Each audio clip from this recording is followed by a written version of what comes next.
یہ عجیب و غریب سوال ہے بھائی. کیا شوہر کے سامنے ڈانس کر سکتے ہیں؟ ناہید خان انڈیا سے: میرے شوہر سے میری بہت لڑائی ہوتی ہے، وہ بھی مجھے برا بھلا بولتے ہیں اور میں بھی بہت کچھ بول دیتی ہوں، کیا میری بد کلامی کی معافی ہو جائے گی؟ یہ تو شوہر سے پوچھیں، وہ بتائے گا آپ کو. معافی مانگ لیا کریں، شوہر کے سامنے زبان نہ چلائے کریں. شوہر کو بھی چاہیے اپنے اخلاق اچھے رکھے، لیکن ماتحت پہ ذمہ داری زیادہ ہوتی ہے. شوہر ہونے کے ساتھ ساتھ گھر کا سربراہ بھی ہے، تو اگر کبھی اونچ نیچ ہو جائے تو اپنی آواز کو پست کر لیں، تھوڑا برداشت کر لیں، اس سے شوہر کے دل میں محبت ہی پیدا ہوگی. تو میں نہیں کہہ رہا کہ شوہر اونچی آواز سے چیخ چیخ کے بات کرتا ہے کوئی اچھا کام کرتا ہے، لیکن گھر کو چلانے میں، گھر کے اندر چونکہ اس کی حیثیت سربراہ کی ہے، تو اس لیے آپ دیکھیں نا، جب دفتروں میں باس جب ڈانٹتا ہے نا تو امپلائیز آگے سے جواب نہیں دیتے، ان کو پتا ہے یہ نکال دے گا جاب سے ہمیں. تو شوہر گھر میں نہیں کہہ رہا کہ وہ اس باس کی طرح ہے جو کمپنی میں باس ہوتا ہے، لیکن بہرحال ایک درجہ اللہ نے اس کا بلند تو کیا ہے نا، تو اللہ کی خاطر اس کی اونچ نیچ کو برداشت کر لینا چاہیے. اور میں نے دیکھا ہے جو خواتین شوہر کے غصے کو برداشت کر لیں، تھوڑی دیر کی ٹینشن ہوتی ہے لیکن اس سے بہت سارے فائدے حاصل ہوتے ہیں، گھر ٹوٹنے سے بچتے ہیں، بہت سارے بینیفٹس، بہت سارے فائدے شوہر سے ان کو مل جاتے ہیں. شوہر کو شریعت نے یہی حکم دیا ہے کہ تم میں سب سے اچھا وہ ہے جس کے اخلاق اپنی زوجہ کے ساتھ اچھے ہیں. لیکن عورت کو شریعت نے یہ حکم دیا ہے کہ اگر شوہر کی طرف سے اونچ نیچ ہو جائے تو عورت کو چاہیے وہ حتی الامکان برداشت کرے. ہاں، ہر برداشت کی ایک لمٹ ہوتی ہے، لیکن بہرحال جتنا برداشت کر سکتی ہیں برداشت کریں، اس سے گھر جنت بنے گا. دونوں ہی لڑنا شروع کر دیں تو پھر تو گھر ٹوٹتے ہیں ایسی صورت میں. قاسم محمد فیصل آباد سے: دیکھو اس کی مثال ایسے ہے کہ آگ میں آپ پیٹرول ڈال دیں تو وہ تو بھڑک جائے گی نا، آگ میں ہمیشہ پانی ڈالا جاتا ہے. شوہر غضبناک ہے، جیسے توے پہ بیٹھا ہوا ہے، ایسا ہی ہوتا ہے عام طور پہ، 2 فٹ اچھل رہا ہے، تو بیوی بھی اسی طرح اچھلنا شروع کر دے، اس کا مطلب تو ہے وہ پہلے آگ لگی ہوئی تھی، آپ نے اس میں پیٹرول ڈال دیا، اس کا رزلٹ کیا نکلے گا؟ تباہ ہو جائے گا گھر.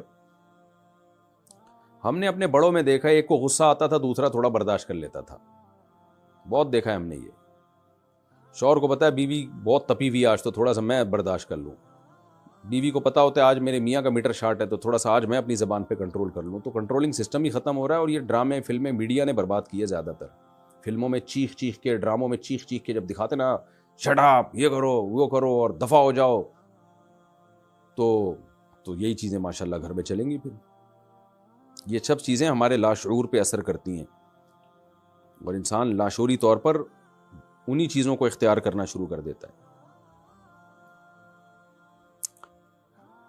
بہرحال عورت کے لیے شوہر کا بہت بڑا حق ہے. نبی نے فرمایا جس عورت کا شوہر راضی نہیں ہے وہ عورت جنت میں نہیں جا سکتی. اور یہ اس شوہر کے بارے میں جو بیسک حقوق پورے کر رہا ہو، بیسک حقوق، اونچ نیچ تھوڑی بہت ہر گھر میں ہوتی ہے.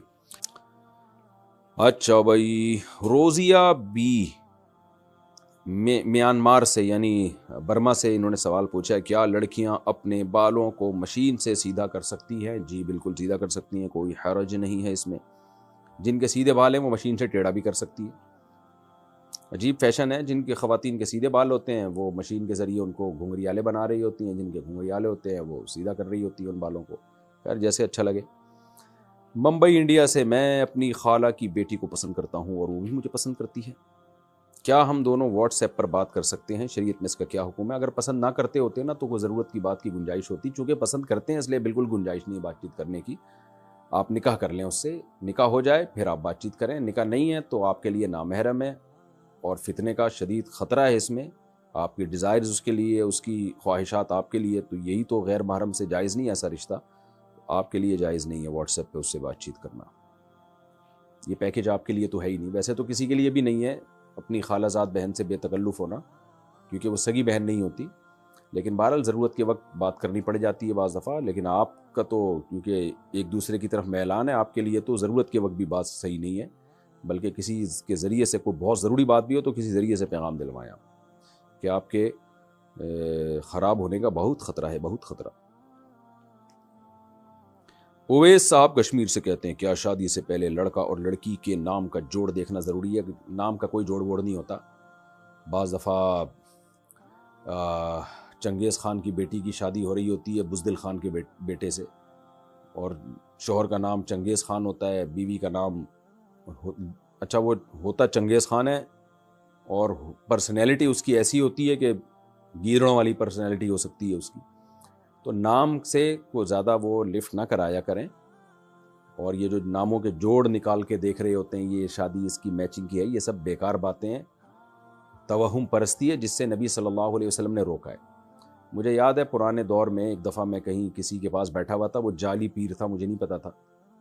تو ایک شخص آیا کہ جی میری بیٹی سسرال میں بہت پریشان ہے، تو بہت ظلم کر رہا ہے میرا داماد. تو اس جعلی پیر نے کہا کہ تمہیں میں نے بتایا تھا کہ دونوں کے پتھر ملتے نہیں ہیں، اس کے پتھر الگ ہے، اس کا پتھر الگ ہے، پتہ نہیں کیا نکالا ہوا تھا. تو میں نے تو پہلے ہی کہہ دیا تھا یہ جوڑ کی شادی نہیں ہے. تو یہ پھینکو ہوتے ہیں. بہت سے گھروں میں لڑائیاں ہوتی ہیں، بہت سے گھروں میں نہیں ہوتی، اس کا پتھر سے کوئی تعلق نہیں ہے. تو وہ آدمی ایسا عقیدت میں پاگل ہوا جا رہا تھا نا اس پیر کے کہ یار پیر صاحب نے تو بتایا تھا کہ پتھر دونوں کے میچ نہیں کرتے. تو پیر صاحب پھینکو تھا ایک نمبر کا، اور اپنی بیوی کمبخت کی لڑکے گئی ہوئی تھی. تو ایسے لوگوں کی نا اکثر یہی ہوتا ہے، اپنی بیویاں لڑکے گئی ہوئی ہوتی ہیں. تو یہ جہالت کی چیزیں ہیں جس کو اسلام نے ختم کیا ہے. تبھی تو ہمیں بتایا گیا کہ جو کاہن کے پاس آئے، نجومی کے پاس آئے، جو اس طرح کی باتیں کرتے ہیں ستاروں اتاروں کی، تو اس نے اللہ اور اس کے رسول صلی اللہ علیہ وسلم کا انکار کیا، قرآن کا انکار کیا. حدیث کا مفہوم پیش کر رہا ہوں اپنے الفاظ میں، کیونکہ قرآن کہتا ہے غیب کا علم اللہ کے سوا کسی کو نہیں ہے. تو پتھروں سے کچھ نہیں پتہ چلتا، نہ ناموں سے پتہ چلتا ہے کہ یہ جوڑ ہے یا بے جوڑ ہے. عادتوں سے پتہ چلتا ہے، خاندان سے پتہ چلتا ہے. لہذا عادت کو، خاندان کو، فیملی کو، ان چیزوں کو فوکس کرنا چاہیے کہ خاندانی لوگ ہیں یا نہیں ہیں. خاندانی کی غیر خاندانی میں شادی ہو جائے تو بھی عذاب ہے، غیر خاندانی کی غیر خاندانی میں ہو جائے پھر چل جاتا ہے. دونوں ایک ہی جیسے ہوتے ہیں، دونوں ایک نمبر کے بدتمیز ہوتے ہیں تو گاڑی چل جاتی ہے. مسئلہ یہ بھی ہوتا ہے ایک اچھے خاندان کا اور ایک جو ہے وہ عجیب سے لوگ ہوں تو پھر مسائل کھڑے ہوتے ہیں، وہ ایڈجسٹمنٹ ہی نہیں ہوتی. اچھا میرے بھائی یہ عجیب و غریب سوال ہے بھائی، کیا شوہر کے سامنے ڈانس کر سکتے ہیں؟ دیکھو میاں بیوی کا آپس میں کوئی پردہ نہیں ہے، ایک دوسرے سے جس طرح سے چاہیں لطف اندوز ہو سکتے ہیں. شریعت نے کچھ پابندیاں لگائی ہیں میاں بیوی پہ، وہ بہت دفعہ میں بتا چکا ہوں، وہ شریعت سے ثابت ہیں اور وہ اجماعی مسائل ہیں، ان کو دوبارہ تذکرہ کرنے کی ضرورت نہیں ہے. تو جب میاں بیوی ایک دوسرے سے ہر طرح سے لطف اندوز ہو سکتے ہیں تو میاں بیوی کا معاملہ ہے، جو چاہیں کریں بھائی. بعض علماء اسے ناجائز کہتے ہیں بیوی کا شوہر کے سامنے ڈانس کرنا، لیکن اس کے ناجائز ہونے کی کوئی دلیل نہیں ہے. تو بعض بڑے متدین علماء سے میں نے یہ مسئلہ سنا ہے، وہ کہتے ہیں کہ اس کے ناجائز ہونے کی کوئی دلیل نہیں ہے. تو بعض دفعہ ٹھیک ہے جو علماء ہیں، مشائخ ہیں، ان کا ایک مقام ہوتا ہے، مرتبہ ہوتا ہے، ان کو اپنی بیوی پہ بھی یہ چیز پسند نہیں ہے کہ وہ ہمارے سامنے ڈانس کرے. لیکن یہ کہ ظاہر ہے شریعت پر آپ اپنے مزاج کو نہیں داخل کر سکتے. ایک حیا ہونا ایک الگ چیز ہے، میاں بیوی کے مزاج میں حیا غالب ہو تو حیا تو جتنی زیادہ ہو شریعت اس کو پروموٹ کرتی ہے. لیکن شریعت نے ہمیں یہ بھی بتایا ہے کہ میاں بیوی کا ایک دوسرے سے پردہ نہیں ہے، وہ ایک دوسرے سے کسی بھی طرح سے جائز حدود کے اندر لطف اندوز ہو سکتے ہیں. تو اس عمل کے ناجائز ہونے کی کوئی دلیل نہیں ہے. باقی کسی کی طبیعت میں حیا کا بہت زیادہ غلبہ ہو تو اچھی بات ہے، حیا جتنی زیادہ ہو اتنا اچھا ہے بھائی. حسان امیتھی، قضا نماز میں کتنی رکعتیں پڑھنی چاہیے؟ 5 قضا نمازیں پڑھنے کا صحیح طریقہ بتا دے. بھائی قضا نماز میں اتنی ہی پڑھنی چاہیے جتنی ادا نماز میں، البتہ سنت موقدہ چھوڑ دیں، صرف فرض پڑھیں اور وتر بھی پڑھیں کیونکہ وہ واجب ہیں، حدیث سے اس کا لازم ہونا ثابت ہے.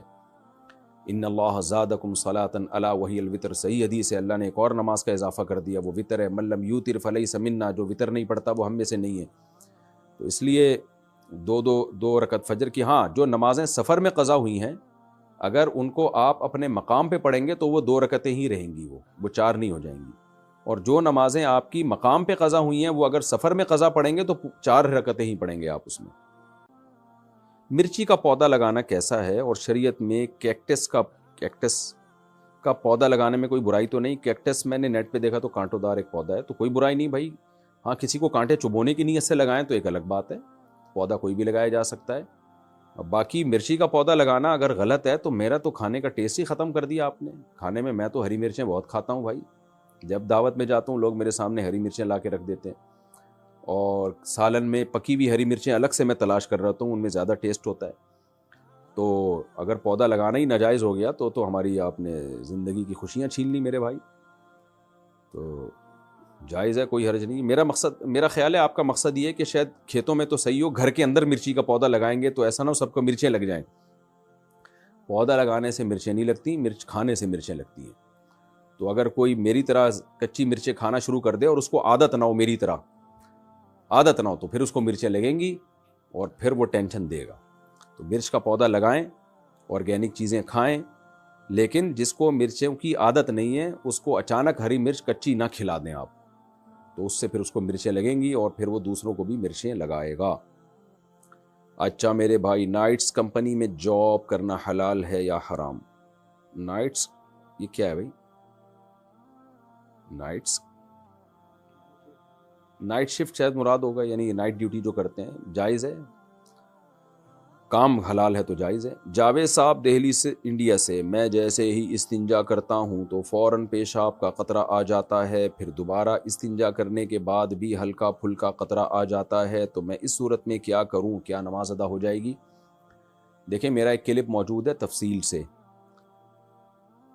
وہ آپ دیکھ لیں کہ جن کو بار بار پیشاب کا قطرہ آتا ہو وہ وضو کیسے کریں. نیٹ پہ لکھیں گے نا، یہ آ جائے گا، میرا نام لکھ کے سرچ کریں گے آ جائے گا، وہ کلپ آپ دوبارہ دیکھ لیں.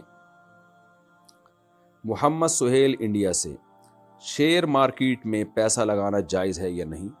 جائز ہے، اس شرط کے ساتھ کہ جس کمپنی کے شیئر آپ خرید رہے ہیں وہ کمپنی جائز چیزوں کو خریدتی اور بیچتی ہو.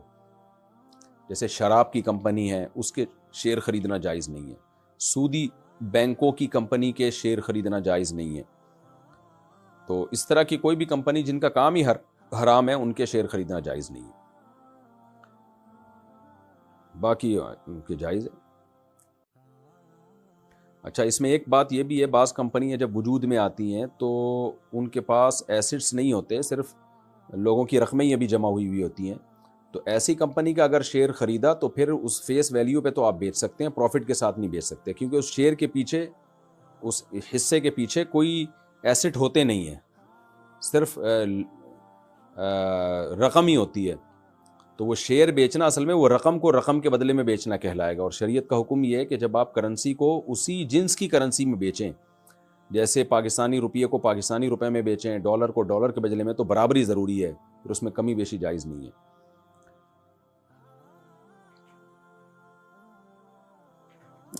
اور اگر اس کمپنی کے ایسٹس ہیں، جیسے عام طور پہ کمپنیوں کے ہوتے ہیں، وجود میں آ گئی ہے، اس کے پیچھے یعنی کچھ چیزوں کی خرید و فروخت کر رہی ہے، پھر شیئر کو آپ نفع اور نقصان پہ بیچ سکتے ہیں، لیکن شیئر پہ قبضہ ہونے کے بعد، یعنی وہ آپ کے نام ٹرانسفر ہو جائے.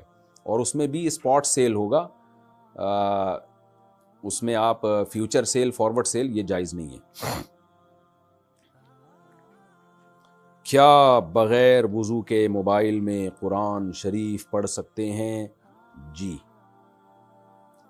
اظہر صاحب عمر کوٹ سے، کیا امام کے پیچھے سمیع اللہ لمن حمیدہ کہہ سکتے ہیں؟ کسی نے کہہ دیا تو گناہ نہیں ہے، لیکن خلاف سنت ہے.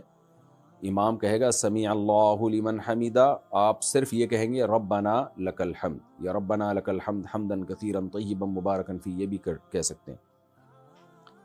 زوجہ منصور، کیا بخاری شریف کو حیض یا نفاس کی حالت میں پڑھا یا ہاتھ لگایا جا سکتا ہے؟ جی جا سکتا ہے. احتیاط، اگر کوئی بہت زیادہ حدیث کا ادب کرے تو بہت اچھی بات ہے، لیکن بہرحال جائز ہے.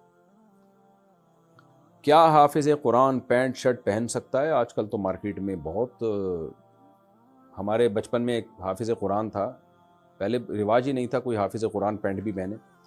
وہ اسنوکر کھیلتا، ڈبو کھیلتا اور پھر پینٹ شرٹ بھی پہنتا، تو اس کو لوگ ڈسکو ملا کہتے تھے. تو دیکھیں علماء کا لباس ہمیشہ سے ڈھیلا ڈھالا رہا ہے. سعودی عرب میں آپ جائیں، وہاں کے علماء جبہ پہنتے ہیں. مسقط کے علماء ایک خاص قسم کی عبایا جبہ ہے، بڑا خوبصورت ہوتا ہے. قطر میں، پوری دنیا میں ایسا ہی ہے.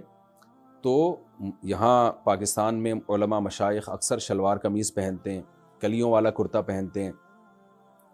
تو لباس اپنے کلچر والا ہی پہننا چاہیے، اور وہ لباس جو علماء صلحاء میں رائج ہو. باقی پینٹ شرٹ پہننا بھی جائز ہے، ناجائز نہیں ہے، لیکن افضل یہی ہے کہ آپ ڈھیلا ڈھالا لباس پہنیں جو علماء صلحاء کا عام طور پر لباس دنیا میں رائج ہے. احمد صاحب انڈیا سے، اگر بتی پر دم کر کے پڑھنا کیسا ہے؟ ہاں کیوں اس کی تکلف کی ضرورت کیا ہے؟ جب شریعت میں جو دم ثابت ہے، جو نبی سے صحیح حدیث سے ثابت ہے، اس کو کیوں چھوڑ رہے ہیں؟ نبی صلی اللہ علیہ وسلم رات کو سونے سے پہلے تینوں قل پڑھ کے ہاتھ پہ پھونک مار کے اپنی باڈی پہ دم کیا کرتے تھے، بس اتنا کافی ہے۔ ان چیزوں میں آپ جتنا آگے جائیں گے وہم کا دروازہ کھلتا چلا جائے گا۔ میں نے ایسے لوگ بھی دیکھے کہ وہ پہلے یوں دم کرتے ہیں، سورہ فلق سورہ ناس پڑھ کے یوں یوں یوں کیا، پھر وہ انگوٹھے تک اپنے ہاتھ پہنچا رہے ہوتے ہیں، پھر پشت پہ بھی جہاں ہاتھ نہیں جا رہا وہاں بھی کہ ایسا نہ ہو یہ جگہ رہ گئی تو یہاں کوئی جن چڑیل بھوت نہ چمٹ جائے۔ پھر جب ان کو تسلی نہیں ہوتی تو پنکھے پہ پھونک مارتے ہیں تاکہ وہ دم کی ہوا سب جگہ پھیل جائے۔ تو لا تشددوا فیشدد اللہ علیکم، حدیث میں آتے ہیں اپنے اوپر مشکلات پیدا نہ کرو تو آسانیاں پیدا کرو، جتنا شریعت نے بتا دیا دم بس اتنا کافی ہے۔ بعض لوگ عجیب طریقے سے چھو چھو چھو چھو کر رہے ہوتے ہیں نمازوں کے بعد، اور دوسرے پہ بھی چھو چھو مار رہے ہوتے ہیں۔ بعض خواتین ایسا کرتی ہیں، رات کو سونے سے پہلے یوں دم کیا، پھر شوہر پہ بھی پھونک ماری، پھر بچوں میں ایک ایک پہ اٹھا کے پھونک ماری۔ تو بس اتنا کافی ہے بھائی، ایک دفعہ بچے کو آپ سورہ فلق سورہ ناس پڑھ کے ایک دفعہ دم کر دیں، وہ تو اچھی بات ہے، بس کافی ہے اتنا ایک دفعہ۔ زیادہ اس میں وہم کرنا، اٹھ کے رات کو پھونکے مارنا اور پنکھوں میں پھونکے مارنا، یہ نہیں دیکھ رہے ہوتے کہ ایگزاسٹ فین لگا ہوا ہے، وہ ساری پھونک باہر نکل گئی ہے آپ کی۔ اب یہ وہمی لوگ میری یہ بات سن کے اور ٹینشن میں آ جائیں گے کہ یار ہماری تو ساری پھونکیں ضائع ہو گئی، مفتی صاحب نے تو ہماری پھونک ہی نکال دی۔ جتنا وہم کرو گے اتنا پاگل ہو جاؤ گے۔ اگر کسی شخص نے عمرہ یا حج کی حالت میں غلاف کعبہ کو چوم لیا کیونکہ غلاف کعبہ پر خوشبو لگی ہوئی ہوتی ہے اور احرام میں خوشبو لگانا منع ہے، تو کیا دم دینا واجب ہوگا یا نہیں؟ یہ بہت اہم مسئلہ ہے۔ لوگ احرام کی حالت میں حجر اسود کا بوسہ بھی لے رہے ہوتے ہیں اور بعض دفعہ غلاف کعبہ پر خوشبو لگی ہوئی ہوتی ہے، اس کو چوم لیتے ہیں۔ تو اگر آپ کو پتہ ہو کہ غلاف کعبہ پر خوشبو لگی ہے، یا پتہ نہ بھی ہو لیکن آپ نے غلاف کعبہ کو چوما یا ہاتھ لگایا اور اس سے خوشبو آپ کے ہاتھ پہ لگ گئی، اسی طرح آپ نے حالت احرام میں حجر اسود کا بوسہ لیا اور خوشبو آپ کے ہونٹوں پہ لگ گئی، تو یہ ٹھیک نہیں ہے، چاہے آپ کو پہلے سے پتہ ہو یا پتہ نہ ہو۔ عام طور پہ غلاف کعبہ پہ ہر جگہ خوشبو نہیں لگی ہوئی ہوتی۔ میں نے بھی الحمدللہ اللہ نے مجھے توفیق دی ہے حج عمرے کی، تو مخصوص جگہ ہیں جہاں غلاف کعبہ پر خوشبو لگائی جاتی ہے۔ نارملی غلاف کعبہ پر میرے ابھی تک جب تک جو میں نے اسفار کی اس میں نہیں، البتہ حجر اسود پہ خوشبو لگی ہوتی ہے۔ تو اس میں مسئلہ یہ ہے کہ اگر آپ نے خوشبو والی جگہ کو چوم لیا حالت احرام میں، تو مختلف اقوال ہیں اس میں کہ کتنی مقدار میں خوشبو لگنے سے دم واجب ہوگا۔ تو اس میں بنوری ٹاؤن کا فتویٰ نقل کر رہا ہوں۔ وہ فتویٰ یہ ہے کہ اگر بہت زیادہ مقدار میں خوشبو لگی ہے، یعنی آپ نے حجر اسود کا بوسہ لیا یا غلاف کعبہ کو چوما آپ نے، تو بہت زیادہ اگر تیز خوشبو ہے تو پھر آپ کے ہونٹوں کے 1/4 یعنی 1/4 حصے پر اگر خوشبو لگے گی تو دم دینا واجب ہو جائے گا، اور اس سے کم پہ اگر لگے گی تو دم واجب نہیں ہے۔ اور اگر اس سے یعنی بہت تیز خوشبو نہیں ہے تو پھر کیا ہوگا کہ پھر صدقہ واجب ہوگا آپ کے اوپر، دم واجب نہیں ہوگا۔